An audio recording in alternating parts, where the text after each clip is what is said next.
by Stefan, Janoski. Once there was a man named Matt. While in the forest one night, was bit by a bat. The bat was confused. Flying by, he bit Matt. The weird thing that happened was Matt, he bit Bat. So Matt bit the bat, and the bat, he bit Matt.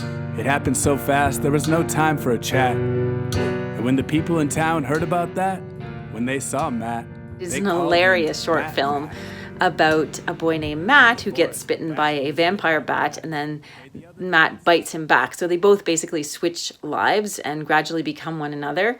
And the drawings in it are so funny. It's really like a little child's animation book and the little cartoons that a child would draw.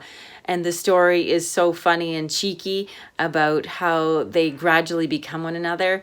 I love the narration, very flat and bland and very sort of a bit of irony in the voice. And I love how it begins with an open book and closes with a book in reverse.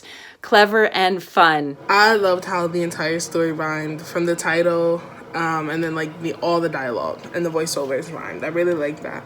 I like how the bat and Matt kind of switched lives. Or like they did switch lives, and like you really have to pay attention to the dialogue and to the story, or else like you can get confused. And I kind of feel like that's what the writer was going for. Like it's one of those stories where you have to pay very close attention the entire time to make sure that you understand everything. Like it's very like diligent, and yeah, I really like that about the story. It's really silly, and I was totally on board the whole time.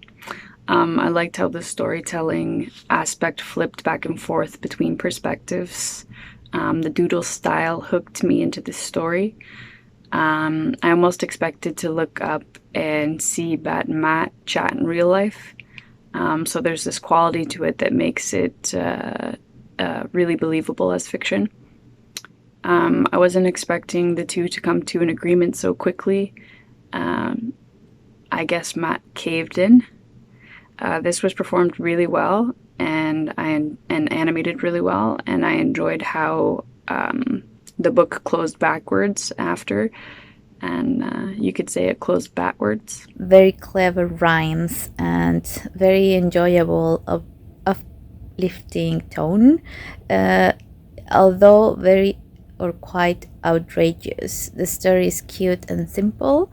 It was really good, and again, I really enjoyed the rhyming. This piece, thought it was more of animated poetry, and really appreciate that the artist took a simple form but then added subtle touches of motion to it to bring it to life, and thought it was a nice story, well told, and just clever and fun. Like an adult children's story, which sounds like a contradiction in itself, but yeah, it has, this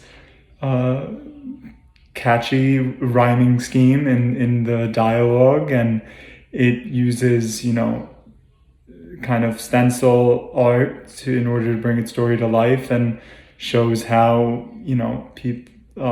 not people necessarily, just people, that things, humans, animals that have differences can also find commonalities, and that we should, kind of think about what it's like to live the other life, right? To be in the other pair of shoes, so to speak. I think that's kind of the big lesson that comes out of it. And that's important for adults or children to remember. So it's great to see an important moral core to it that should resonate with all different kinds of people. The rhyming is just delightful. The story is also delightful and ridiculous, and it's just the perfect kind of thing for this sort of nursery rhyme. And it was just really nice to watch it all with the visuals and just let it all soak in. It was enjoyable.